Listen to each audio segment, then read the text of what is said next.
I'm going to play Leanne over here.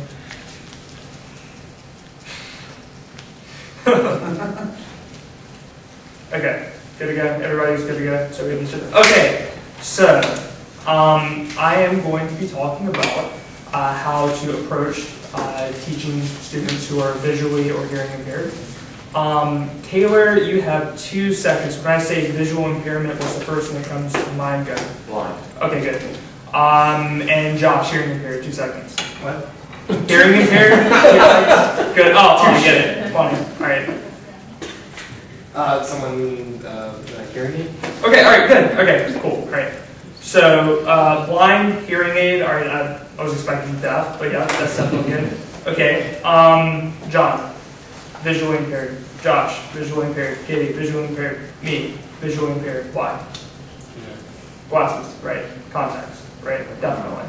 If a student leaves his or her glasses at home one day, is that going to be a problem for you? Absolutely, right? Okay, now I like that you didn't say deaf, you said hearing aid, right? Someone who's hard of hearing, you've definitely had experience with that before, right? Either a parent or a grandparent, if not a teacher, or someone you've worked with has definitely had some sort of what you would call hard of hearing, right?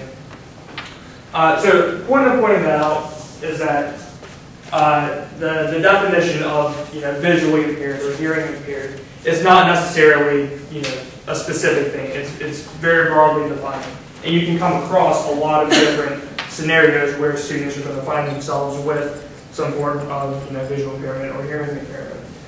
So that's what I say you can have some sort of temporary loss. Just like my sibling kicked me in the eye, I couldn't really see very well out of that eye for a while.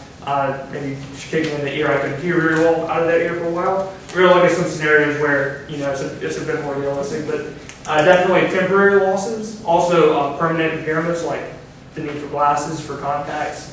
Now, typically the disabilities such as blindness and deafness, they're going to have their own special classroom, with their own special instructional plan. So you won't necessarily have to deal with that, but you definitely will have to deal with some of the fortitude throughout your teaching career. And so, like I said, you're virtually guaranteed to come in contact with that. And so it's important for you to be able to identify that very quickly. And so one thing that I do want you to get out of this presentation is, some ways to pick up on that, but also some ways to approach that. So some very common signs of a visual impairment. I'm sure the people who have glasses, they were doing this in class all the time. I was always squinting at the board. I always found that it was easier for me to see something on the overhead if I pulled my eyelid to the side a little bit, kind of self-facilitated squinting. If you're just questioning what's on the board or asking for the teacher or students asking you to say something or read something aloud that's on the board. If they're complaining of headaches all the time, and you see some of the squinting going on and everything, you can typically put 2 and 2 together. It won't always be diagnosed. Even sometimes when people have glasses, they need new prescriptions, things like that. So it's definitely present in the classroom, and again, you'll have to pick up on that very quickly. Hearing impairment, there's a whole, more explicit, cupping of the ear, things like that. But also, if you're seeing students are asking you to repeat something you said, or asking a classmate, what was it that she said? Turning to a classmate and just kind of questioning what was just said. Those are good signs that perhaps they have an impairment, or that something may be going on with you. Perhaps you're not enunciating well enough. Things like that. So there are other considerations you're going to need to take in. But so looking at visual impairments first. So what some of the research has shown is that in terms of like a math class or a geometry class or something like that, they don't have as good of an idea of spatial concepts to things. One of the studies that I read about, students were given a bunch of graphs to read and interpret, and whether it be the increments on the graph weren't explicit enough, weren't well illustrated enough, or perhaps there was just again some spatial misconception. The words, the vocabulary that was used in the questions just didn't have as much meaning to them. That's something that the book says, is that you don't have as elaborate of an understanding of certain terminology because of that. In this particular study, it took students who had a visual impairment up to 3.5 times as long to process and to complete tasks. And usually, when compared to a sighted group, the sighted group outperformed them drastically. And those were under conditions that would cater to a sighted student, an average student. And definitely, if you're the student in the middle of the classroom or the back of the classroom that is just having trouble seeing what's written on the board or what's on the overhead or something like that, they're not going to be as willing to copy down or to even pay attention sometimes, just because they can't see what's going on. Why bother? It's not going to help you. You're not going to want to ask the teacher to repeat everything they just said or everything that's on the board or something like that. So they just lose engagement very quickly and lose track of the class. Okay. So what I want you to do is read the scenario really quickly and then ask yourself these questions. In the scenario, what suggestions would you make to the student and what assistance could you offer to the student? So take about a minute and a half to do that real quick.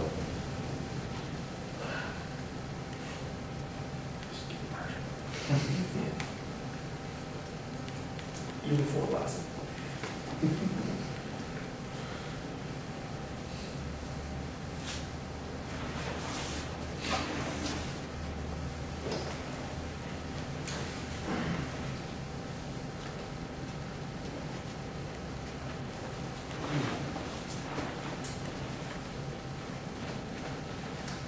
All right, Katie, what would you say to John? You might want to talk to his parents about going to get an eye test. Okay, all right, sure. Something else, Brandon? Maybe suggesting sitting in the front of the classroom, maybe changing seats. Okay, all right, so maybe he's sitting towards the back of the classroom, maybe he needs to move up a little bit, okay? Is that what you're saying? Okay. That was kind of a temporary solution. Mm-hmm. Okay, right. How about some additional assistance you could possibly offer that student? Matthew, do you have any ideas? Just offer to give them a handout if he needs it. Right, okay. Copies of whatever you put up. Mm-hmm. Right, something that maybe he could look at beforehand to kind of, get an idea of how to follow along in the lesson, definitely. Mm-hmm. All right, so something like that. So, this is presumably for someone who, maybe has, a vision impairment that isn't diagnosed, someone who needs, exactly. I'm blind without contacts. Someone who's not diagnosed or someone who maybe needs a new prescription or something like that, right? A little bit more of a trickier scenario. Same thing, go and ask yourself that question. Maybe Brandon.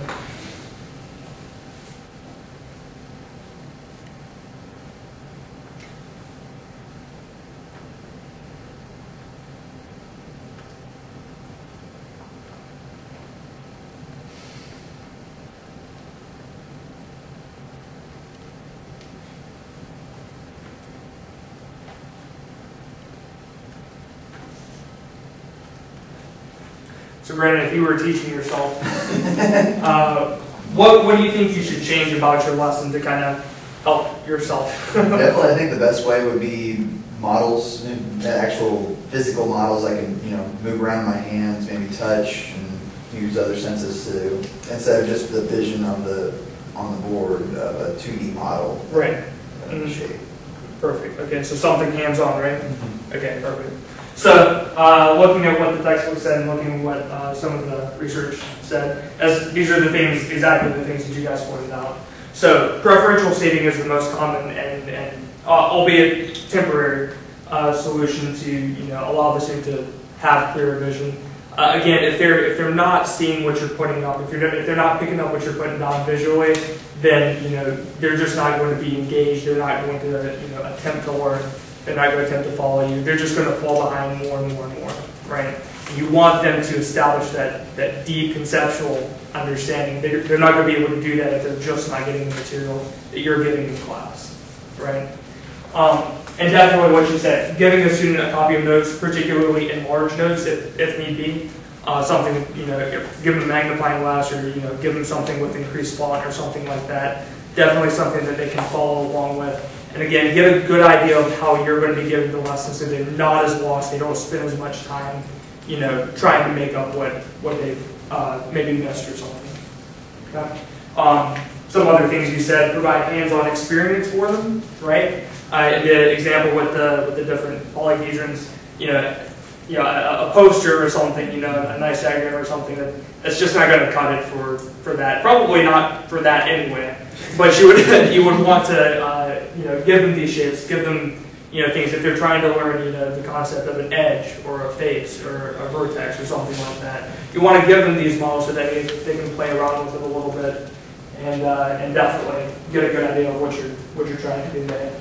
And another thing that one of the research articles suggested was that you give them some sort of, you know, recording of the lecture if possible. You know, either an audio recording or, if it's going to help them at all, visual recording, so that they can actually, you know, follow along again, go back and pick up any things that they may have missed the first time around. Okay.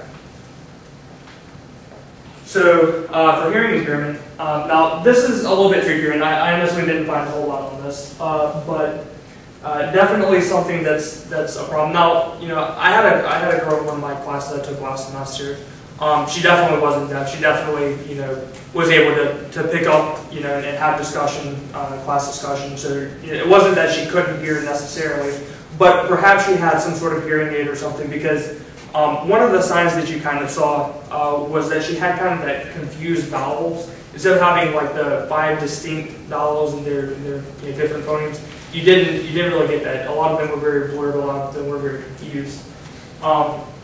And this is gonna be a problem in you know, math and science class, because a lot of sciences are going to come with a lot of terminology, and a lot of them are not very pleasant sounding to begin with. Endoplasmic reticulum.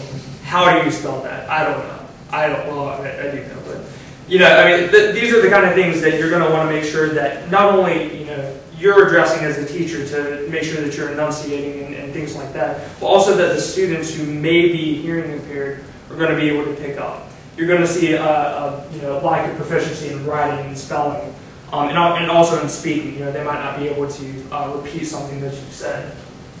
And so tasks that involve reading and writing and listening, which, in case you're wondering, that pretty much covers every task that you get, is going to be a little bit harder for them.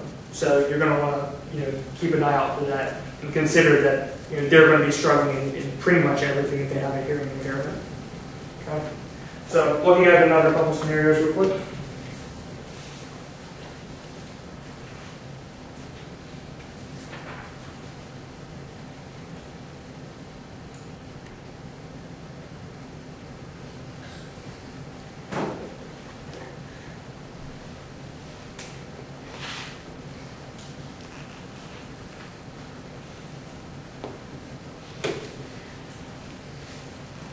So this is actually a little tricky, maybe, if you're only skimming the surface. What would you say that the problem is going on here? Just keep it silly. Yeah. Barring that. He obviously didn't understand. He couldn't hear. He couldn't hear it, right. Now, would you attribute that to Josh? Would you attribute that to yourself? I guess it depends. Right. If the student was messing around or something, you know, while you were discussing it, it could be the student. But if they were engaged in trying to learn, then it could be your fault. Absolutely. You have to consider both sides. That's definitely, yeah, for sure. So what you would want to do to approach that problem would be, you know, not only to consider what you're doing, making sure that you're facing the class, you're not talking to the board. Huge problem in college, right? You definitely have those professors who talk to that board the whole time. Make sure that they can see your lips. You know, a lot of students, especially with hearing impairments, they depend on that, right? Okay, real quick scenario 2.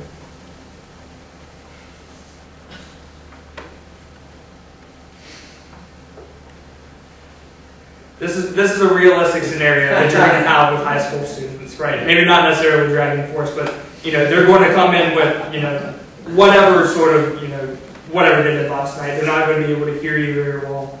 Maybe it's just that they're tired, right? And they're just, you know, their ears haven't woken up yet. So what would you suggest to those students who came to you with those problems? Sit in front. Yeah, exactly. Right. Same thing that you did for follow along reading. Right. Exactly. Right. And then something else that you would want to pay attention to. Going back to the last scenario, you would do what? Speak a little louder. Speak loudly, articulate, right? Make sure that, right, exactly. Make sure that you're facing them and everything. But also, can you think of anything else? Maybe do more visual activities or something. Definitely offer something more visual. Write words on the board if you're going through a lot of vocabulary or something like that, right?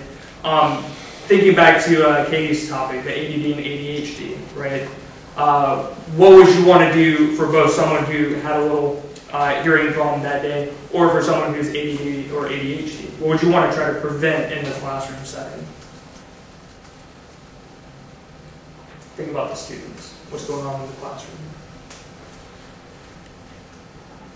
You don't want to prevent too much distraction. Perfect, right? Distraction, noise, people talking, people, rustling a bunch of papers, tearing stuff out of their notebooks, right? It's already going to be kind of hard for them to hear you, sitting in the class, but you want to make sure that there aren't any other conflicting noises, right, coming in and hurting them.